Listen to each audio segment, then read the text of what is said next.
us out. Awesome. So, good morning again. We're just really thrilled to see you here today. Napac CDI, Nigerian American Public Affairs Committee, the Capacity Development Initiative. It's all about finding out how we can bring the expertise, the opportunities here in diaspora, and match it with opportunities that we have in Nigeria. It's all about turning around the brain drain and making sure that we maximize and leverage brains here in America and brains in Nigeria and exchange, make Nigeria and Africa indeed a better place. We love the partnership. We're excited to have the expertise who are on board today to teach us what's going on and for us to take advantage of working together and seize the opportunities to grow each other. So here today we have Mr. Adeleye, who is our chief host today, and is also the business development director of Napac CDI. And we also have Mr. Okay, let's see. We have Mr. Doherty, who is our CFO, and we're really excited to have him on board as well. And our CEO, who I know she'll open her camera soon, Madam Lara Okunobi, who's on board. We can't wait to hand over this mic to our very able Mr. Adeleye to introduce our awesome, talented panel. So here we go. Mr. Adeleye, over to you. I can't forget to introduce our social media handle person who will be working with me actively this webinar, Ms. Rahanatu Abubakar. Thank you. Over to you, Mr. Adeleye. Thank you. Yeah, thank you so much, Dr. Veronica. And again, good morning to those of you here in North America. Good afternoon to those of you out there in West Africa, and of course, across the entire world. Good day to you. I am Sahil Adeleye by name, as my colleague rightly said, Business Development Director for Napac CDI. I'm pretty excited about today's, sector of focus. Primarily because it's one that I've participated in before, and it's always, one that people consider very interesting and, of course, lucrative. We have very informed, experienced panelists and guest speakers here who will be sharing with us, their experiences, of course, with our focus on our local, country, in this case, Nigeria. But a few housekeeping rules before we commence. Of course, as rightly said, it's an opportunity for us to learn. We will be doing a lot more listening up until we get into our Q&A, part of the program today. Should you have reason for questions, you can also leave your questions in the chat box. We will try as much as possible to attend to all questions, but at the instance where we're not able to cover up, all the questions asked, be rest assured we'll be open to address those questions via email or direct contact, which you would get some of those information in the chat box. I'm also encouraging you to visit our website, which would also be in the chat box, for you to gather more information about what Napac CDI is focused on and how we're trying to, again, leverage our expertise in the diaspora, as well as improving on the various sectors of our interest within Nigeria and Africa as a whole, as rightly said earlier. Without further ado, I would go ahead and actually introduce our guest. As said, I'm pretty excited about them. And we would start with, the lady amongst us. And she's no other than Mrs. Ronke Akinleye. She's the Executive Director of Business Development Operations for Gateway Mortgage Bank, Nigeria. Ms. Ronke has over 21 years of experience in the mortgage lending, real estate advisory, business development, and risk management space. She worked in several capacities within mortgage sectors at some of the leading firms. And by the way, some who were actually clients, while I also had the opportunity to be involved in the industry back then. So I really can attest to the level of experience that she brings to the table. She's married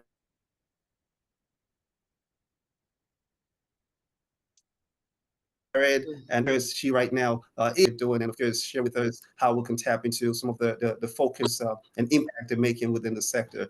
Mrs. Akinleye, you're welcome and thank you for joining us, ma'am.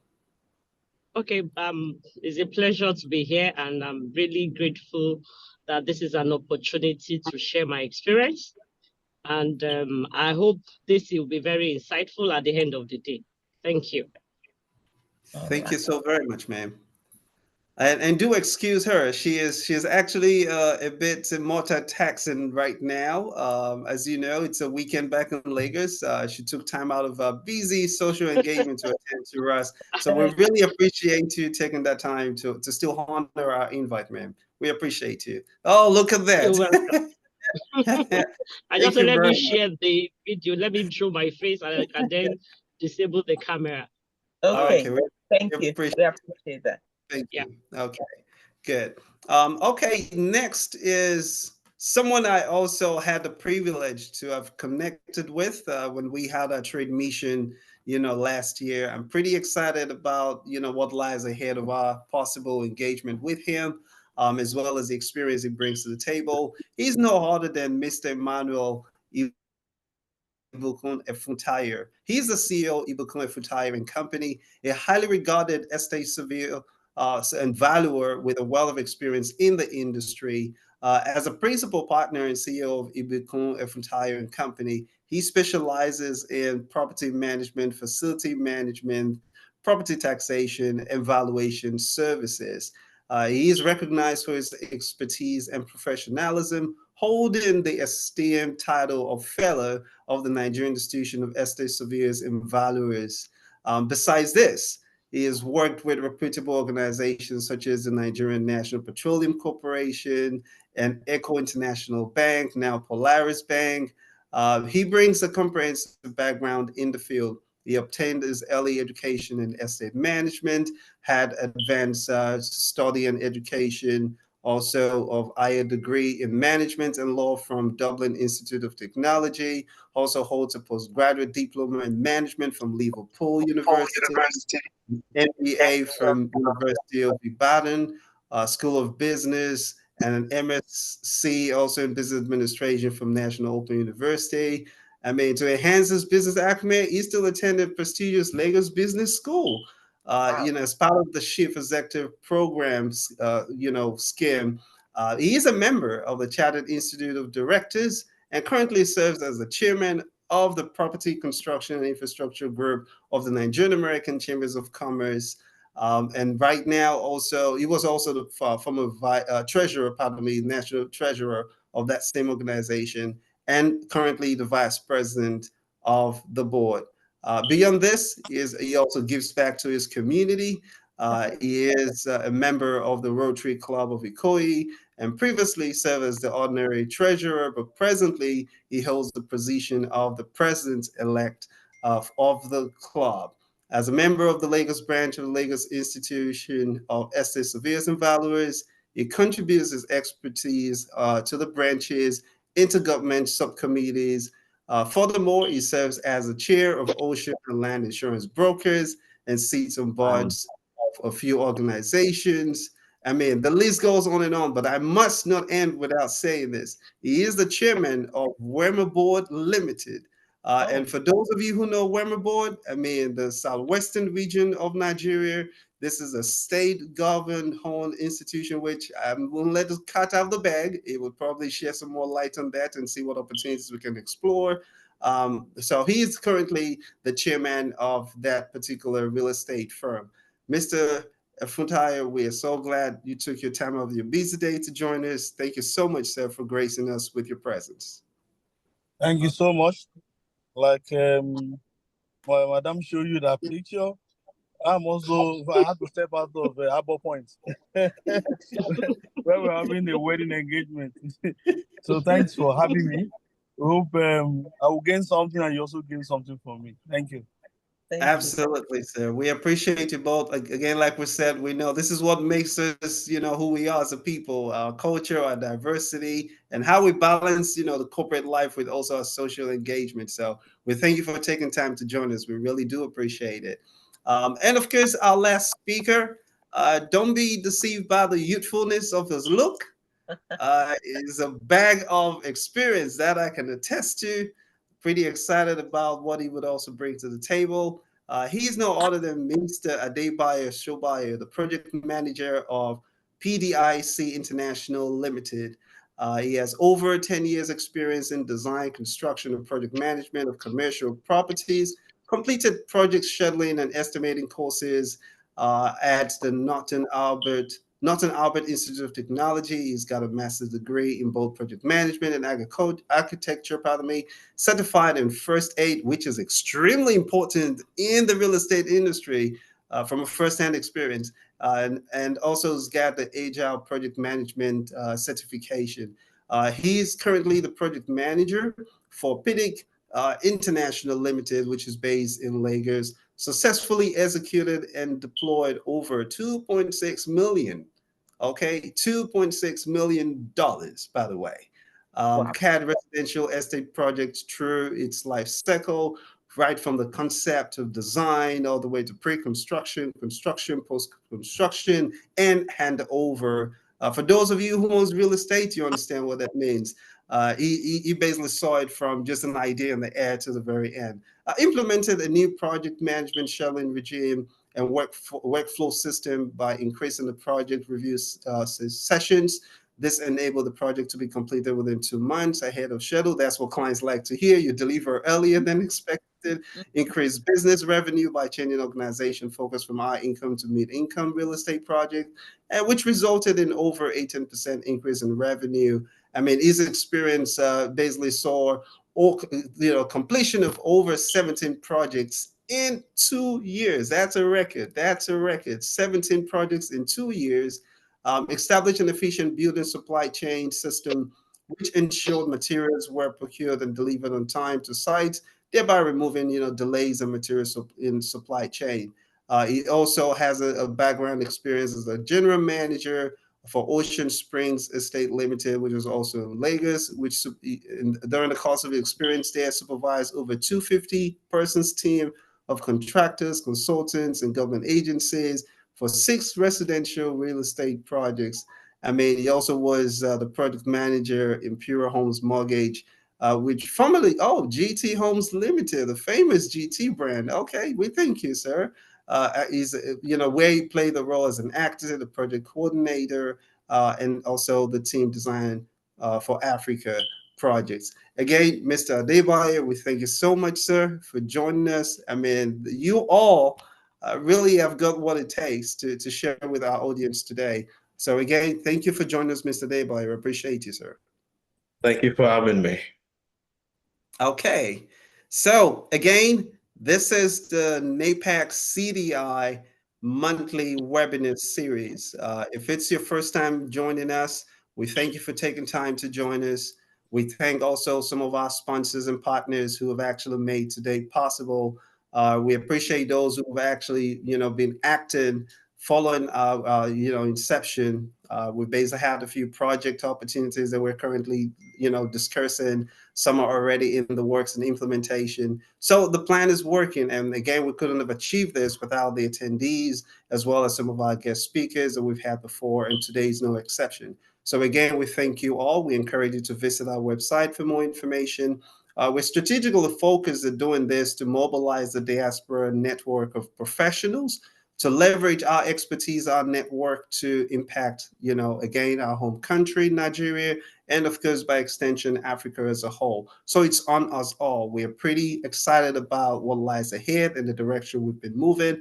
I'm always open to more opinions, more collaborations, as well as sponsorship, of course, for this webinar. So please feel free to, again, engage us in the chat box or reach out to the contact information that's attached to this video and link. With that being said, we're going to dig right into it. So there are a couple of, questions here. Again, the theme is the Nigerian real estate industry, its prospects, growth, and opportunity. We're not going to dig too deep in today. We're just going to touch a few general insights about this sector, just again for the knowledge of those who do not know about Nigerian real estate, or those who actually have been away from it for a bit and are really considering getting back on. And of course, for those who are also in it, that might also be, a bit concerned and confused and probably need our expertise, which we'll be glad that, this could probably be an avenue for them to be empowered. So with that being said, again, I would throw it open now to our guest speakers. We would like to know what exactly is the current reality of this sector. We do know people talk about Nigeria. There's recession all over the world, as it says, and of course, Nigeria is no exemption, but transactions are still happening. People are still closing deals. People are still making money, right? So please give us in your individual views, and also based on your area of focus and expertise, what exactly is the current outlook of the Nigerian real estate sector in terms of challenges, opportunities, and regulations? And maybe we want to allow Madam Ronke take the first shot at that. Okay, real estate in Nigeria specifically has actually grown, despite the economic situation, considering that capacity is becoming a challenge with current inflation rates and all of the economic indices. But looking at the growth, I think it's something that is very impressive. From my own point of practice, which is mortgage. I mean, the number of mortgages that we have created between last year and now has actually increased, despite that inflation is going up and people are saying, disposable income is becoming thinner. But there are a lot of houses being built everywhere. Go to Lekki, go to Ikoyi, go to all of these places around in Nigeria. You see number of houses that are being built every day. So the demand is still there. And for me, I think the catch is, a lot of people now not do it for investment purpose. Rather than putting money in the bank, if I have put my money in the bank, how much am I going to make? And because inflation is already eroding the value of that funds in the bank, I'd rather put it in a real estate venture where I know that in the couple of years, I will have gotten a decent return. So I think that is the catch for a lot of real estate investors, people now, especially the diaspora market. You see a lot of this diaspora coming into Nigeria now to own an investment in the real estate. So for me, I think the growth is impressive, and I think we can still do more. So, and for people in the diaspora, by the time they convert their, whether euros or US dollars or pounds, and they'll be able to afford something reasonable in Nigeria. So I think from the diaspora space, we've also gotten a lot of demand in that aspect. People are now coming in, trying to get investment. So for me, I think it's something that is really is on the positive trend. Yes, in terms of the mortgage, for a lot of people that are salary earners, a lot of people then demand for support to seek for mortgage. So irrespective whether you are outside the country, you're a diaspora customer, I mean, you can still structure. We have we have a product that is customized for diaspora market. So that's even an opportunity. We can still give them mortgage, although sometimes, or a lot of times, they complain about the double digits. For us here in Nigeria, considering the inflation rate, the MPR, that's the monetary policy rate that is being controlled by the Central Bank of Nigeria. They are on the increase consistently. They've been on the increase. Yeah. But that does not still discourage people from taking mortgage, because for me, it's the best investment for now. So I think it's still there is still a positive growth in the real estate sector since we have the mortgage to back it up.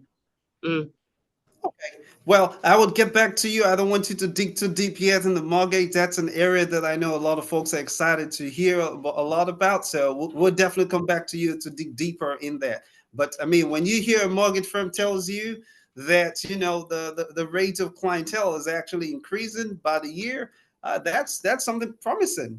I mean, double digits, and you're still having increase in engagement. Absolutely, that's something to recognize as a trajectory of motivation. Okay, we'll definitely go now to Mr. Debayo. If you could share your view of what's the current state of the sector. Uh, thank you, Said. Your introduction, let me first talk about your introduction of everybody. Your introduction was deep, and thank you for having us here. Second thing is I Thank would you. say to you, is that, or to everyone, I met Said several years back, and Said came across as not just a player in the industry that's out for the money of it, but there's something about him is the passion he had for real estate, and that's what got us connected. So he's passionate about it. He has depth of knowledge about it, and no wonder you're in this kind of forum. Now, to answer your question, the outlook is virtually, I would speak from a perspective of being a player in the field, meaning I am into construction per se and development of real estate. And the perspective is, I will use an adjective to qualify it, but I'll try and hit some notes in it. First of all, I would say in terms of the volume of houses being churned out, there's a slight decrease. And that is simply because of the sudden inflation that's gone way beyond the roof in the last 1 year after the elections and everything. Just a decrease. The decrease does not necessarily translate to a reduction in volume. But let's say we're growing at, say, 10% every year. We are now growing at, say, 8%. So that's where that decreases. But there's still a growth. So let's establish that base point. I like the way Ronke, my ex-colleague, had previously said, the returns. The returns is still there. It's just that the dynamics have changed about the returns. First of all, let's say you get before now, you invest, let's say 10 million naira in a property, and your expected years of having your returns back is 8 years, 9 years. It has slightly changed again. So you won't get your money back in 8 years. You'll probably be looking at about 12 years, 13 years, roughly thereabouts. So that's another change in the outlook generally as of today. In terms of then the boots on ground, in terms of construction, we have recently had various or huge, unprecedented cost escalation across board. I give you a classical example. I'm doing something in right there in Oniruleki right now, and I awarded the contract at about close to 900 million in December. And by end of February or first week in February, which February thereabouts, we're already having a fight with the contractor because just on reinforcement alone, is experiencing almost 73 million naira price escalation in less than 1.5 months. And it's just a battle. But that's the nitty-gritty of the construction. Yes, we would have such disagreements, but then we all would overcome it. So generally, the outlook is bright. Generally, the prospect is still high. Generally, there's still more investment still coming in and still development going on. And I feel, and I'm not a prophet, I can't project so much, that the growth is still sustainable. And the answer is, I would look always at the answer is that there's still a population and there's still a demand, and people must still go into it. So we can't turn away from those few points. I think I'll leave it at that for now. Well,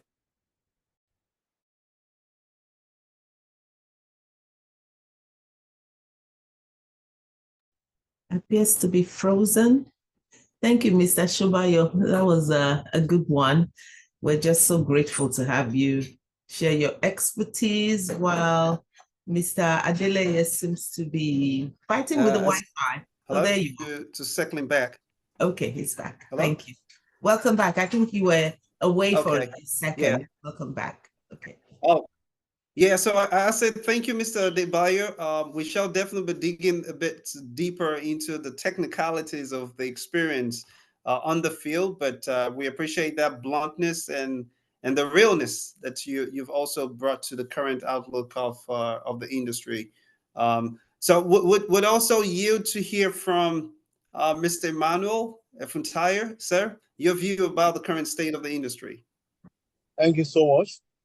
I quite Thanks, sir. agree with the first two speakers. Irrespective of whatever is happening in the country, the outlook is still positive, and it's driven by high rate of urbanization, infrastructural deficits, and government initiative towards that. So the only well, also when you look at the supply gap, like Mr. Adebayo said, the supply gap is very high because not so many people are developing these days. It's only the brave hearts that actually develop. Because when you start a project, you don't even know how much you are going to end up with. So this calls for creative financing, creative development approaches. For example, in our own case in Wemabod, we're trying to convert Unity House into mixed use. We have bank on the ground floor. We want to convert them to apartments. We couldn't afford the interest rate at the bank, so but thank God we've done rating and we have to go into the capital market. We recently just raised about 3 billion naira. We are starting with a cost we don't know how much we are going to handle with. Therefore, even our marketing approaches, we are using some tactics. Maybe certain percentage of it for offline. The rest we don't know how much it's going to handle with. So, but they said real estate is an edge against inflation. Inflation is very high, and inflation is affecting the cost of construction, affecting almost everything. But one thing I know is because the supply gap is so high, because the supply that's coming to the market is not much appreciable. The there's capital appreciation. For instance, at Ikoyi Crescent, we had a development, JV development with Address Zone. We had the land, they brought in the fund. By the time we started selling, we sold some of our properties, 250, 350, even terrace house. This same terrace house go for 700 million now. So because not so much is coming to the market, as a question of demand and supply. So you see, the market is good for big players. Politicians are the one buying the properties now, because the affordable housing not much, and we land at between 15 and 25 million deficit in housing units, and we take about 56 trillion to catch up. And you need to be developing at least 1 million housing units every year to be able to catch up. That one is the government is actually also looking into that. The Ministry of Housing, they are rolling out mass housing development all over the country. Let's hope it will help. So the market is, like my other two speakers said, it's positive. In fact, this is actually the time to come in. Imagine, look at Banana Island. Banana Island now, the prices of land have skyrocketed about 2.something million per square meter. Naira per square meter in Banana Island. Ikoyi is about 1.3, 1.5 million per square meter. So you see, this is actually the time to come into the market. When you look at other instruments, real estate is actually the in thing now. The person to come to the market. Sometimes when you look at the income, vis-a-vis the capital appreciation, the reward, the reward, the reward rate seems to be very low. But when you look at the capital appreciation, you see it's a place to go in. Exactly in Lagos, capital like Abuja, there is a Calabar, there's a new road they are constructing now. That's the Lagos Calabar highway, coastal road. That one is going to bring a lot of releasing latent value, turning into patent value. So You cannot go wrong with real estate in Nigeria. Even if you go and buy in the bush, there's no bush. It's just that development has not reached that place. You have to take a position. And Right. Oh, did we lose you? can you hear me? Okay, Hello, can you hear yes, me? you're back. Yes, you were Yes. wrapping up. Yes, yeah, okay. Yeah, I'm saying this is the time where we in Wemabo, we had a road show in Canada, in the US, and even in the United Kingdom. A lot of the people in diaspora, they come in, people that are even buying our property off land. So this is the time to come into real estate. You can never go wrong. That I will say. So it's possible. Well, I mean, I do appreciate and like the dynamics that you also brought into this. Yeah, thank you, sir. I mean, from all that you all have said so far, it appears to lean more a bit towards the I earn, which is okay, but at the same time, we want to explore the reality of the high deficit that lies in the sector, just as Mr. Funtayo rightly said. So my question will be, we do know the place of the government, but the government cannot do it alone. We also recognize the place of the private sector, which is driven by the need for revenue. Now, from your experience so far, and this would go to you, Mr. Debayer, um, how do you consider the balance between the government's role as well as the private sector vis-a-vis concerns of mid housing demand that's really on the high value out there in terms of the number of houses that we're lacking behind, and the private sector who's actually driven more by the need to make profit, recognizing most times the facility they're getting is double digit, as referenced by Mrs. Akinle earlier. So again, if you could just give us your insight, how do we find the balance between those two major players? And you're muted. You're muted, Mr. Bayer. You've asked me a There. difficult question.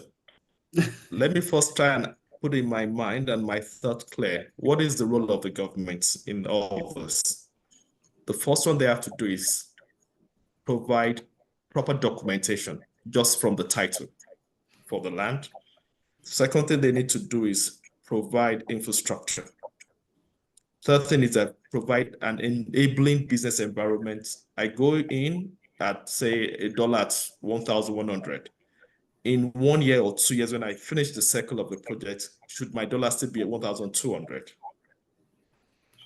On these three fronts, seemingly, the government has not been able to properly deliver on these three fronts. Currently, the economy, which I had said before, the volatility in the exchange rate was high. The new government has tried their best, maybe in the recent times, to try and stabilize it. Let's hope it's stable at that figure. Why? Because no matter the investment as a private person, if I invest today, let me be sure I can take that money out at the end of the day, after a period of time. In terms of infrastructure, we've accepted the fact that you as an individual, you as a property person, you are your own government. What do I mean by that? Provide your power, provide your water, provide your infrastructure within your system, totally. Just take it up and don't over-rely on whatever they will give to you. Finally, in terms of title and everything, depending on locality, either Lagos, I'm conversant with Lagos, Ogun State, Ibadan, Abuja, not too much in the southeast or south-south. You need to be friends with the government at that stage, totally friends with them, so that you are sure everything you need to get from them in terms of documentation is properly achievable. Now, getting now to your question between the balance, what I learned this from the MD CEO of what was it? Ecom. I can't remember the gentleman's name. They did nothing for sure. And all those ones. He said, see, you must accept the fact that you are equally in business with the government, not you alone.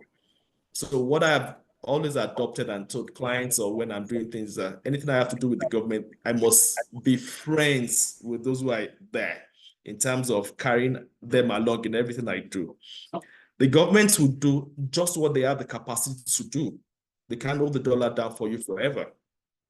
So accept that and factor in your risk. Mr. Futayo had said that they are doing new things innovatively to raise the finance and be sure about to go about it, either selling in percentages. Constantly, those things need to be modified. Constantly, they need to change. And I'm doing that also, thinking about it every now and then, that what do I need to do differently? What do I need to do? What do I need to do so that I can remain relevant after I started the project and come out of it? In terms of infrastructure, which I had said, totally, I don't depend on government. The least I can only ask is that at least let there be a road to where I'm going, even maybe a major road, then I can branch off the streets. I can then do the streets. I've seen developers constantly doing roads of few kilometers to their own property, especially if it's a large one. So yes, as developers, take up your infrastructure. Definitely you buy from transformer, you start to buy, from cables, from high tension wire, whatever it is, to where your site is, you probably have to get it yourself. Yes, water is 100%. You are on your own, on your ball, to the water system reticulation. Waste equally the same thing. So yes, to balance that, accept government as what they are, give your own best shot to whatever you have. And the last part, which is the risk that you can't see, put a factor in or a mitigation idea or plan in so that you can mitigate whatever the government can do for you. I think that's the way I would balance my development or whatever we do with what government has in place. Thank you.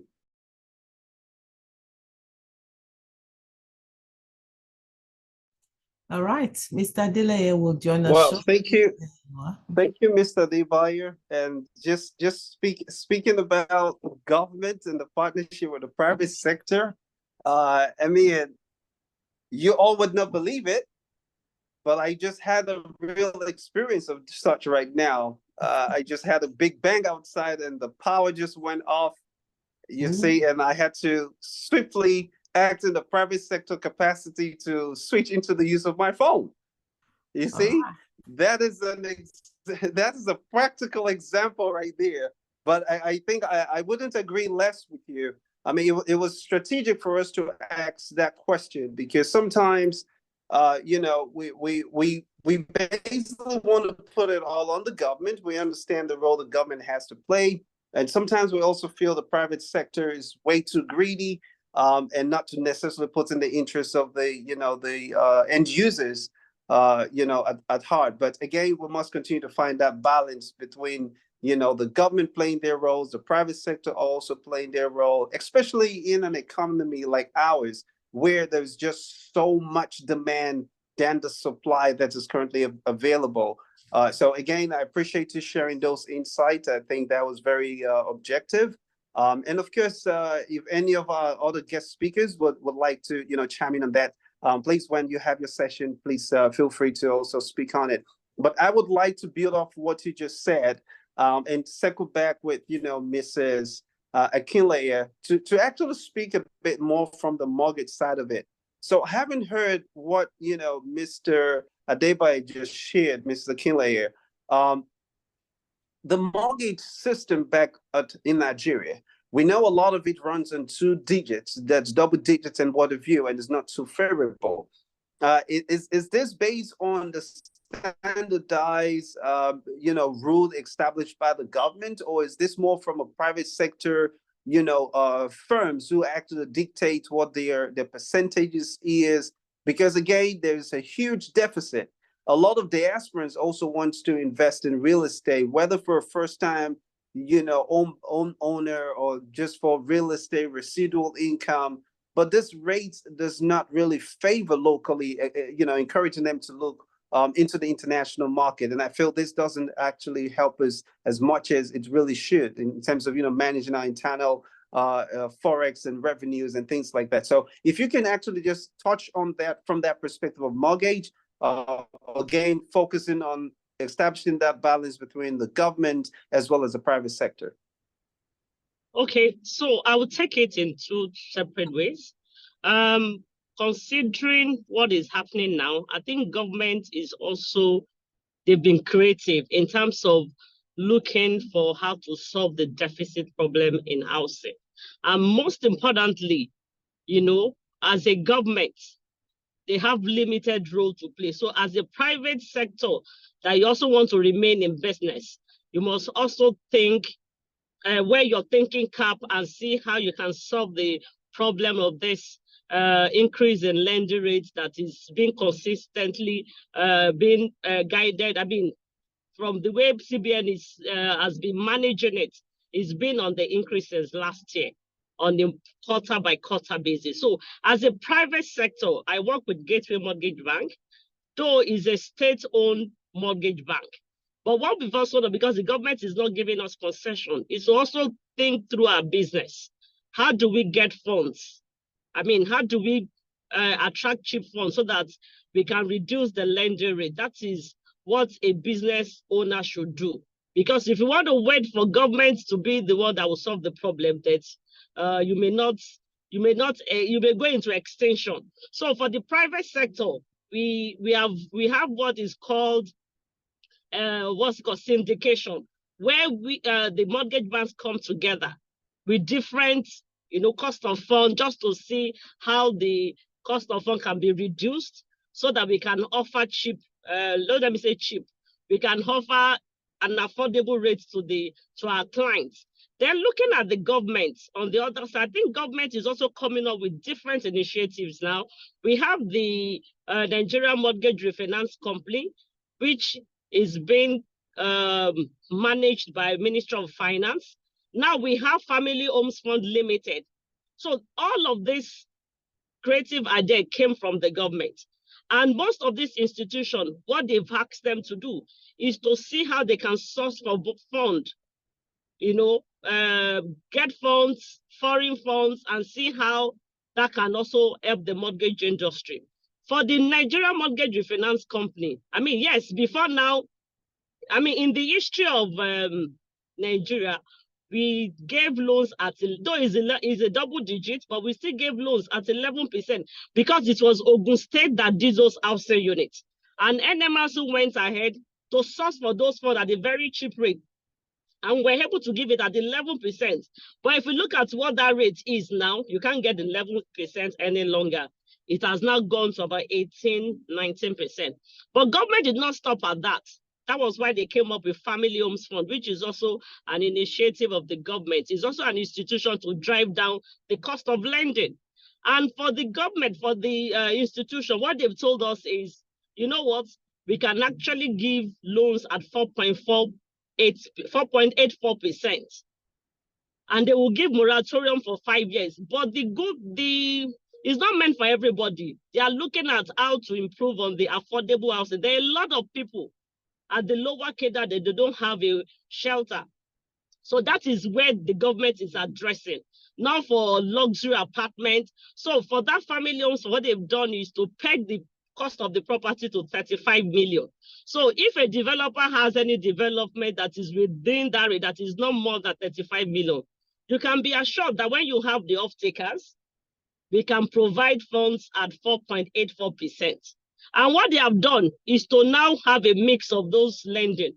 So the mortgage bank will look for 50% of that fund, and then the government will look for 40%. So the 40% of the 35% is what is priced at 4.84. Then for the mortgage bank, yes, they will, because the mortgage bank does not have access to that cheap fund. So maybe they're also looking at double digits. So by the time you look at the weighted interest rates, it comes to about 12, 13%. But if you go to a mortgage bank today and you tell them you want to take a loan, they are charging 24, 25%. That's what mortgage is going for now. But if you say, okay, I want to buy a property of 35 within that 35 million, I can assure you that they will tell you that they can do 13%. So government is also looking at how this issue of deficit can be resolved. But I think as a private sector, we also need to do more. I think we need to do more. Try and source for fund anywhere we can get, maybe raise bond, raise debt instrument to see how this can drive down the. So I think both parties, they have a lot of roles to play in order to make the housing sector more attractive. Thank you. Wow. I mean, it sounds like great news to my ears because, we dealing with our own issue out here in the U.S. in particular. I'm sure you all are following the news, and you probably even hear, even affordable housing in the United States seems to be far fetched right now. Most of our young professionals find it difficult. First home buyers it seems to be, an illusion, no longer a reality as it used to be in the past. So, I mean, Nigeria certainly is not unique to this alone. But I'm more excited to hear of, the dynamic approach and the intentional, approach that I must also had that has been taken between the government and the private sector. I mean, that intentionality is what I consider critical to actually address this. And of course, it will build over time.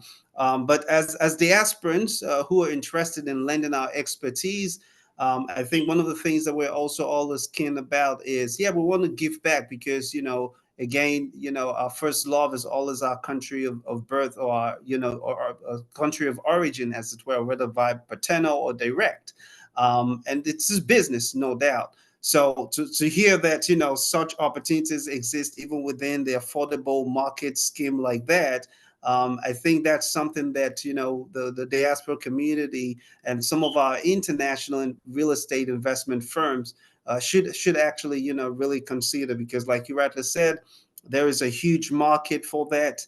Not a lot of people can afford a several hundred million home, or 400 or half a billion, naira, home. But when we start talking about, 35 million to 50 million, and mortgage firms like yourself are willing to actually, run a tenure between at least a 10, 15 years, even if that's still a bit of a far fetch. I mean, that's reasonable enough for those who have never even had it, you see. So I'm pretty excited to hear this. Thank you so much for sharing some of this. We shall definitely be following up with you.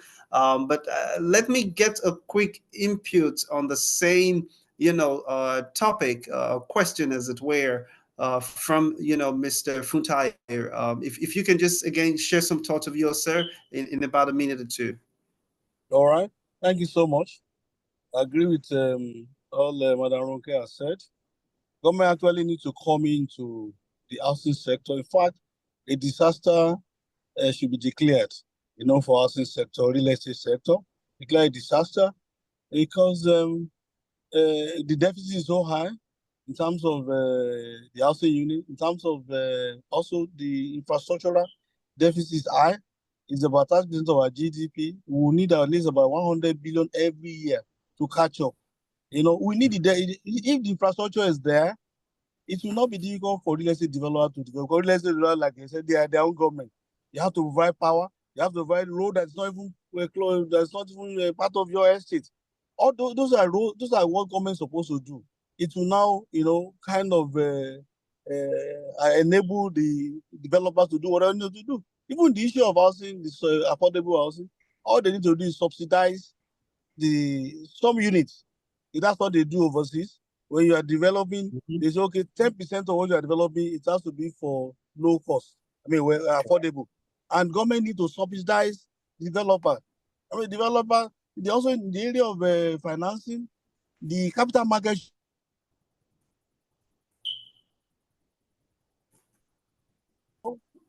The capital market should be deepened, and they should allow to allow the developers, real estate practitioners to go into the market. For example, we have the issue of REITs, real estate investment trust. It has never ended. Where only 3 companies have been able to do real estate investment trusts in Nigeria. That's Shelter, Frida's. I think it used to be Access Bank that time. We have Union Homes. Also, we have UPDC, and they've not done well. Even UPDC this year, their REIT is there's negative loss. So government needs to come in deepen the capital market, There are so many other things. I mean, ways of raising money. You have tier one, tier two, tier three. Then also you have REITs, you have mortgage-backed securities and all those. Securitizing real estate is very important. You'll be able to raise cheap fund because you need cheap fund to develop real estate. All this one that banks are giving is killing. Nobody wants to go to the bank again. Like I said, we have to go and do subject ourselves to rating. We did Augusto rating. After that, we went to the capital market. If you see the way they were bringing money, even the rate was also too high. So government, that's why I say government should declare disaster into real estate industry. We have pension, the pension in there, where they're only allowed to invest part of their portfolio, not even directly in real estate. It has to be maybe real estate derivative like REITs and all those things. Government needs to look at that. We have so much fund trap into pension that can be used to develop even infrastructure alone. Once you develop infrastructure, developers are not asking for too much. Develop infrastructure, they are good. I mean, they'll be up and doing. Also, the issue of title is important. The Land Use Act 1977 vested the interest of the real estate in an area in that of the governor. And most of this government, they made it very difficult. In Lagos State, apart from even the time it takes to process your title, the amount you are going to pay is like you are killing. And that is what is driving up. I was saying, when governments can look at the cost of acquiring land, the process of acquiring land, it will make life easy. And when you go to some climes, the great percentage of our GDP is housing. It's housing. When the economy is, it's suffering recession, one of the things to revive the economy is housing construction. It generates a lot of employment, a lot of things. So I believe government needs to provide an enable environment, in terms of financing, in terms of acquisition of land, in terms of infrastructure, So for there to be a robustness in this sector, that's just my contribution for now. Thank you. Wow. I mean, definitely this, I'm glad we have this webinar recorded. So we will definitely be sharing this, with even some of our network, at the federal level. And I haven't been a part of the industry myself. I know this is things that they're informed about, but again, like I said earlier, the intentionality to affect this changes or affect this laws that can actually favor all chains of the real estate sector. I think that's what we need to do, and that's why I'm pretty excited about what Napac CDI is doing with this, because sometimes the diasporans are actually given an impression that doesn't resonate with exactly with the reality of individuals like yourselves on ground. So the ability for us to now begin to see the balance of the professionals on ground like yourself, leveraging the diaspora voice and expertise and resources as well. I think that's a careful part that we need to really explore. I mean, I'm pretty much aware about the diaspora housing that is being attempted by the government, and we know again the same issues private sector face might definitely repeat itself there, but there's always that difference between private sector partnership as against the government. We can hold you private sector is a bit more accountable, knowing fully well that you deliver based on a level of standard and expectation, as a for-profit entity, compared to the government, who's really more to serve the people, as you've rightly all said. So that's something that we will definitely be following up with you on, because again, it takes us all, because all that we have heard so far is opportunities, but also the strong position of challenges, but you're navigating those challenges every day. That's the beauty about it. So again, thank you all for your contributions so far. This is still the NAPAC CDI monthly webinar series. We've been having a very wonderful conversation with our guests, Mr. Debayer, Mr. Emmanuel Futayo, and of course, Mrs. Ronke Kinlayer, about the real estate sector in Nigeria, its opportunities, the growth potential, as well as the challenges. Again, we can't solve all problems, but we can always find a middle balance point or meeting point, as it were, where we actually manage risk with opportunities, and that's why we are hosting this event. Please visit via our website, which is attached to this link, to this, video, and also in the chat box for some of our guests who are visiting for the first time. Please reach out to us for more information as well. We are not just only, here provided this webinar platform, but our primary goal is to leverage the expertise of the diaspora community to balance and complement efforts of professionals like our guest here, to develop the real estate sector in Nigeria. We are looking for more opportunities for partnership. We are definitely going to be exploring opportunities in this sector. We're speaking to quite a few, industry players out here as well to see how we can find those collaborative, ideas and initiatives to improve and support, private sector and public sector back there in Nigeria. So if you know or you belong to any of those corporations that could be of of interest, please again feel free to reach out to us. We'll be glad to see what opportunities lie. But I wouldn't. I mean, we're definitely a sticker for time, as I said. So we're really looking through with our time. So in about another 10 minutes, I'm sure we should be wrapping up. We'll crave your indulgence. I would like to touch on the fact that right now it's inevitable. Okay, technology has come to stay. And especially when you have diasporans or international investors who are really looking at investing in this sector, their perception sometimes is the developed and advanced economy. If you all can just share your insight from a technology standpoint, what's the outlook of that with regards to real estate, both from the construction or leveraging technology for construction, on ground, and if you can touch on a bit of the skill set that also is in existence, if at all, or needed, to help also improve on that. And of course, the end users themselves. Are Nigerians really tech ready for, technology homes, as sometimes some of us call it here? You understand, the smart homes, as would also put it. What currently is the state of the balance between technology and real estate in country? And you might want to go first, Mr. Emmanuel.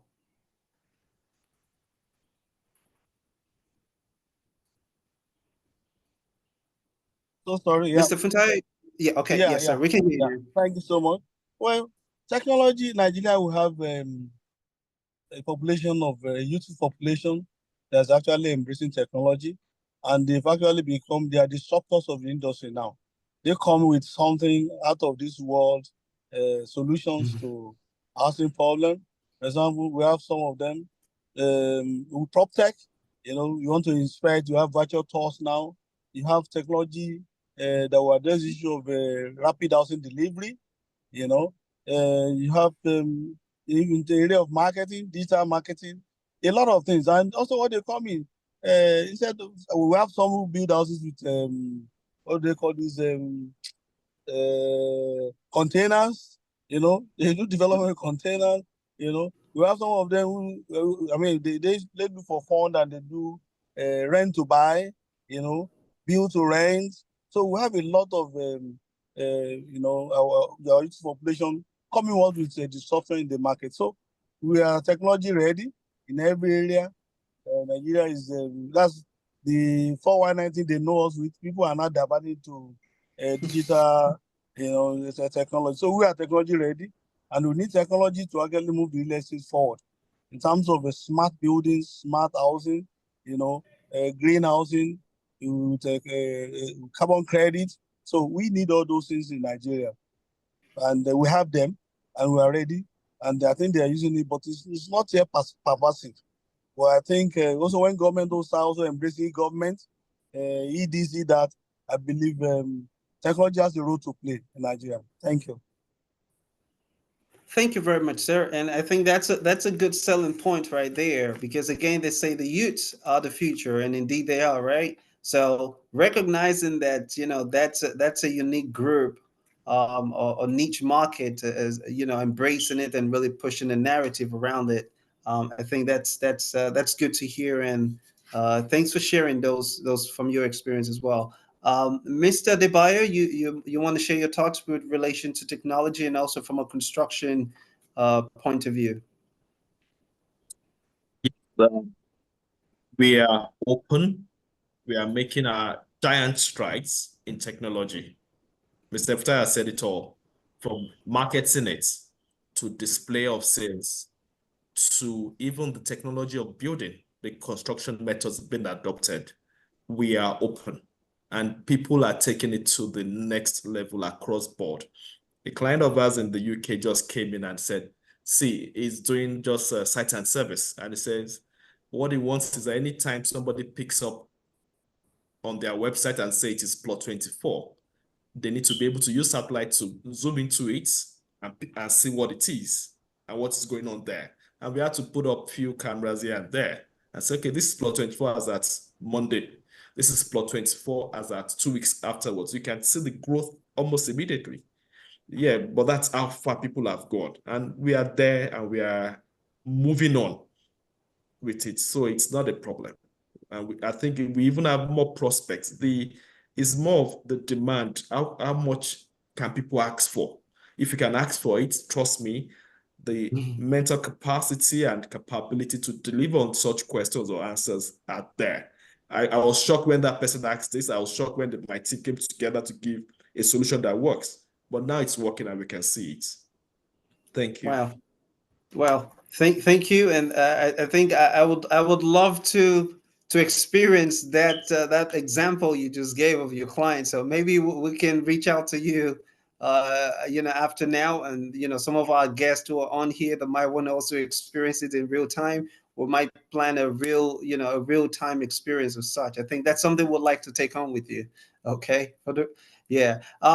I would also like to hear from Mrs. Akinley about this as well from a technology standpoint, but with a little twist. And the twist is, how important is your consideration on the use of technology by real estate developers, and also in terms of technology being a part of real estate that you basically fund? How important is that now in your decision-making process? Okay, I think that's the secret of the business now, because technology is the order of the day. If you are not, if you cannot drive your business with technology, then you are nowhere. So technology has become the order of the day in every business, especially when you are looking beyond your environment. You want to attract markets in the diaspora market, so many places. So you need technology, and that is something that every organization, I mean, like most of the diaspora mortgages that we have given, most times we have Zoom meeting with the clients. They send all of their documents via different platforms. So if you don't drive the business with technology, definitely you will not have the demand. So I think it's something that is important. And here in Nigeria, a lot of business owners, a lot of private sector are now tuning into the technology. So I think it's something that is important to drive the business. Thank you. Well, I mean, we've all heard it. That's it. So when you see the real estate sector talking about technology is now a crucial criteria in their consideration for both mortgage investment and lending, and also construction and acquisition, that tells you what the country infrastructural state is also being improved. So I think I see the ripple effect here, where one sector's active growth is obviously complementing the other as well. So again, thank you all for sharing that insight. You are still on to the Napac CDI monthly webinar series. We hope you've been able to hear and learn quite a bit from our guest. In a few, I would yield to my colleague to share if we have questions from audience here in the chat boxes. But some of the questions that we've been engaging, our guest speakers, are questions that were actually, sent in and prepared by some of, our attendees, and those who already did said they would love to hear and look forward to watching the clip, though they couldn't make it. So we encourage you to please spread the word. It's a monthly webinar that we host, and we approach different sectors and captains of industries, as well as professionals in real time, to give us the current state of the diverse sectors, in this case today, real estate in Nigeria. As Napac CDI, again, our focus is to leverage the expertise of the diaspora network to impact home country, Nigeria specifically, both from an investment point of view, but also from a skill set development point of view. So on our website, we're currently building a database of diaspora professionals. We encourage you to actually visit the website. We encourage you to reach out with your level of expertise and network to see how we could complement, the very intentional efforts and of course growing efforts of individuals like our guest speakers today. I can attest to, the trajectory of the real estate sector, having been in that sector myself. I think after this conversation today, I've taken a break for a bit, but I can tell you, you all have actually you've awoken the sleeping lion, so to say. By your smiling, he understands that. I would be reaching out. We need to get back on board. So I'm pretty excited. At this time, I would yield to my colleague, Dr. Veronica, just to share. We have questions in the chat box. And if we don't, we'll come back and take a closing, remark from our guests who have graciously shared, their special day with us. But thank you for those of you who are out there, giving us some of your time out of your social engagement. Thank you so much. Dr. Veronica, do we have questions? Actually, I just want to quickly thank all of you, the panel. It's just been so educational.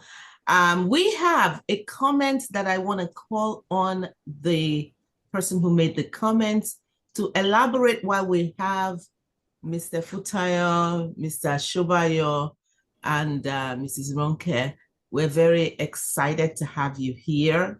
Madam Lara Okunubi, you said this is great news, Mr. Akinleye.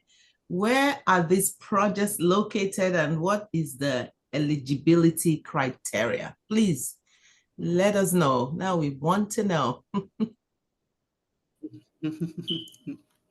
And I think it's if I may come in. Yes, sir, please. We have a building, an RIS building called Unity House on Broad Street.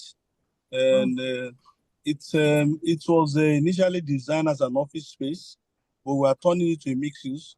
We have the first three floors leased to a bank. Then the rest want to convert into dwelling units, that apartments. We've gotten approval to do a mixed development because now it's part of urban renewal. Marina, Broad Street in the night is a dead city. But now we're trying to bring in some innovations to bring over urban renewal. We're also doing something in Freedom Way. We call it Sugar Land. We are building some apartments there too. We have some other projects in Oniru, which we have not started. Also in Ibadan. We are trying to do some project in Ibadan. In Ado Ekiti, we are actually trying to do some affordable houses there using family funds.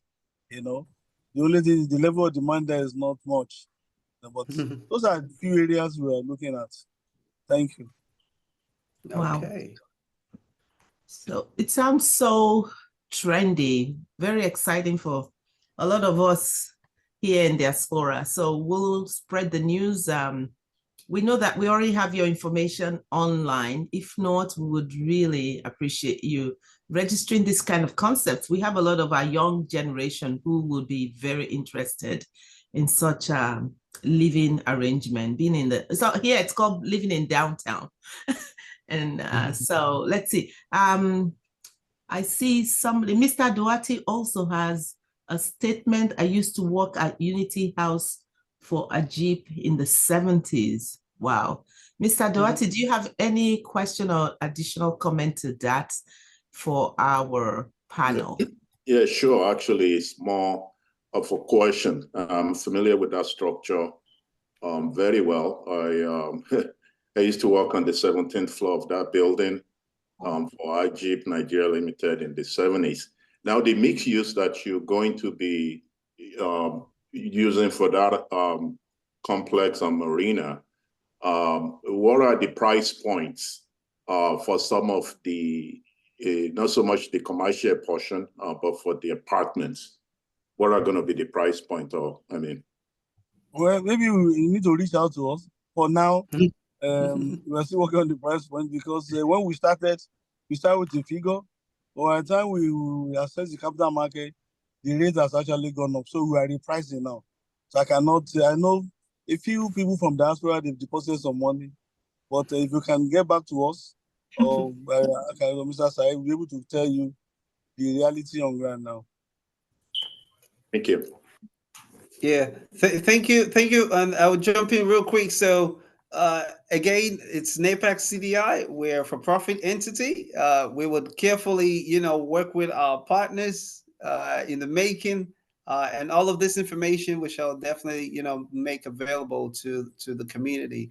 Again, the real estate sector is one of our key sector of interest. This is why we're hosting this event.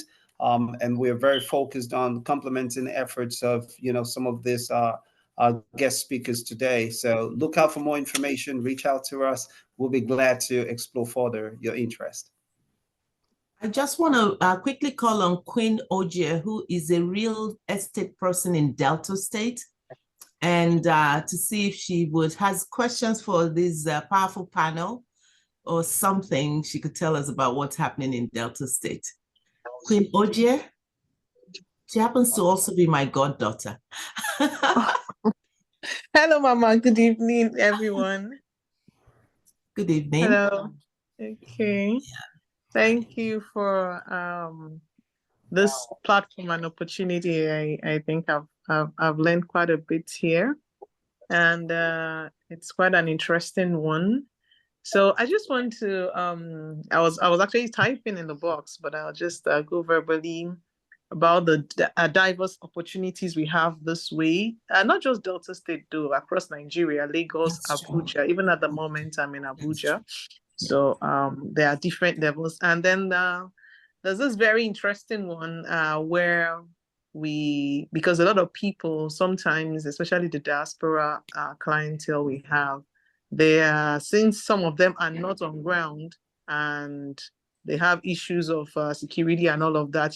We find some of them wanting to invest in projects that are on ground, in very viable projects, and get returns on investments. So we have some very, very juicy interest rates. That's one product that is not the regular or the ones that is so much out there. Aside that we have a lot of building projects, hotel apartments, to key into and then get short lets running and all of that in Lekki Phase 1 and environs, Aja, Ekpe and all of that. But this particular unique one is one that a lot of investors are very, very excited about, and they leverage a lot of it, where you get as much as 35% interest rate per annum.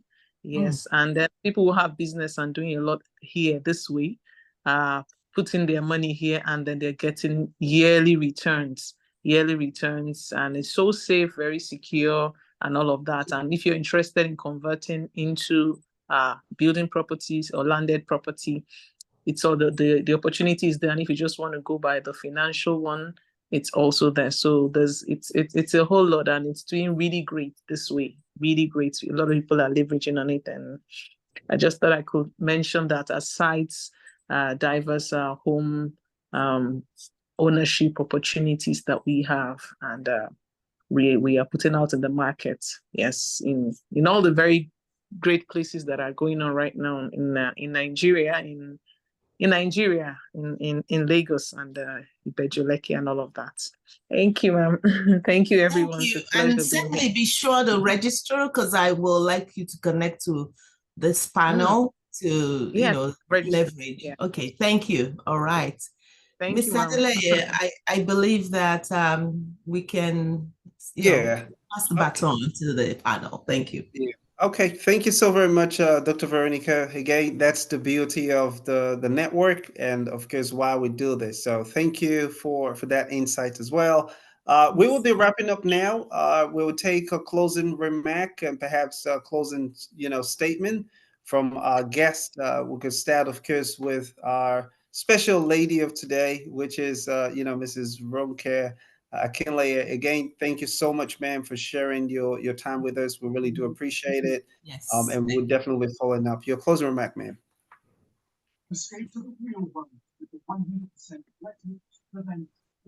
Maybe you're muted. If It I looks believe like she's still here. did we lose her? I think maybe we She's can still go here. to the next Still here. person. Yeah. Oh, she's here. Okay, let me look. Yeah. Okay. While we'll circle back to her. Let's have Mr. Adebayo, please. Your closing remarks, sir. And thank you for making time to join us. We appreciate it. Okay. Quick, for my closing remark, I would put it out this way. First of all, I always tell people in the diaspora what is their gain? What are they investing, or why do they need to do something in real estate? They need to always make their mind up and be clear of why they're doing it. Is it for investments? Is it for a retirement plan? Or is it for something other like social thing? I want to buy a house for my mother. I just feel like giving back to the society. Let them be clear. And when you're clear about it, you then know the goal of what you want to do. I can tell you categorically that putting your money in any Western bank or stock or GIC or whatever it is will not give you the same interest or profits or returns like you get in Nigerian real estate. Yes, Nigerian real estate has its own challenges, but aside of that, the upward growth and the returns are unimaginable, trust me. And the taxes are better. So it's always in your own interest to do this. And over time, yes, you about the hands bonds here or one way or the other, but it's still not all stories of doom and woes. But there is equally some that has added well and they've added good. And I would encourage people in diaspora that will watch this afterwards. And if you have a better team like this, I can't pronounce your name properly, Napac CDI. If you have these people like Said, and I think the little I've met of Madame Lara and Veronica seems to be a good team. You're probably in safe hands, and you can follow their leads in getting to where you're going. I say thank you all for inviting us. I appreciate it. Thank you. Thank you. Thank you so much, Mr. Adebayo. We do take that acknowledgement. And yes, we are the right team. Also with our CFO, Mr. Doherty here. You're in safe hands, and we look forward to engaging them. Thank you. Mr. Emmanuel Efuntire, your closing remarks, sir. Okay, thank you so much. Without wasting time, I want to declare that the real estate industry is on the positive, so you can never go wrong with real estate. It's an edge against inflation. No matter the situation, you can never go wrong. Then Nigerian real estate is the best kept secret, like Mr. Adebayo says. I don't think you people are operating in mature economies, and the rate of interest, the risk and reward, you cannot compare to that of Nigeria. What I only advise you is, when you want to deal in real estate, go through professionals. Use professionals to help you do whatever you want to do. Because so many offerings will come in, do go through professionals who can be disciplined if they do what is wrong. I believe Mr. Debayo, they are part of Redan. We have essays of yours. We have go through professionals. They never buy any property without good title. They will tell you they are in Alausa, they are doing there are something. Some people, when they just bring the application, once they without even anything, they will start selling land, especially on the free trade zone.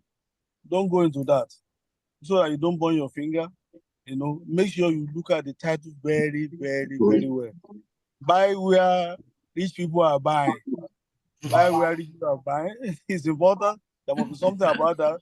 Look at the road, the infrastructural development. Buy along that route. There are always latent value that are waiting to be paid. Thank you so much for inviting me, inviting the other people. God bless you. Thank you so much, Mr. Funta. We will definitely we will be looking into the rich neighborhoods as well and encourage folks. Okay. Do we have you back, Mrs. Akinleye? We're still, like I said, Closing remark, ma'am. Oh, I think that's Mr. Olusoya. Let me mute him. Yeah. Yeah, I'm back. Sorry, I was a bit I was No, cut out at a point. oh, Hello. okay. Yeah, thank you for Yes. joining us back. Your closing remark. We appreciate you making time. Okay, I just want to say a very big thank you for organizing this kind of a webinar. And I would like to encourage the people in diaspora, the Nigerian diaspora, that this is the best time to invest in real estate. Yes, the inflation rate, the property prices are going up, but I can still assure you that this is the best time to buy into any real estate of your choice. And then if you need any mortgage advisory service, you can always contact me directly and we'll be able to hold your hand to getting a very good deal. Thank you for having me. And I hope everybody, they've enjoyed all what we have discussed today. And I believe it has been very, very insightful. Thank you very much. Thank you so Thank much. you so very much, Mrs. Akinlayer. Again, thank you both, specifically to yourself and Mr. Futaya for depriving yourself of that, that hour and a half thereabout. I hope the food is still warm. If not, Napac CDI will host you to either breakfast or dinner sometime when you come over here or when we visit. Okay. For sure. Don't worry, we'll go back. All right, That's no the way problem. Nigerians make them happy. We are going back. Okay, right. And Mr. Debayo, thank you so much, sir, for also taking time. We will be following up with each and every one of you. There is so much information that you have shared today. There is so much that we believe we can do to mitigate the poor experience and the bad experiences a lot of the aspirants have had, in the taste of unprofessional, individuals back in the country. And then, of course, to investors as well, because they are real estate investors who have the funds but just do not have the right technical team who will be able to guide them through. So there's a strategic, plans of ours at Napac CDI that we're, diligently pursuing and would be reaching out, leaning on your expertise.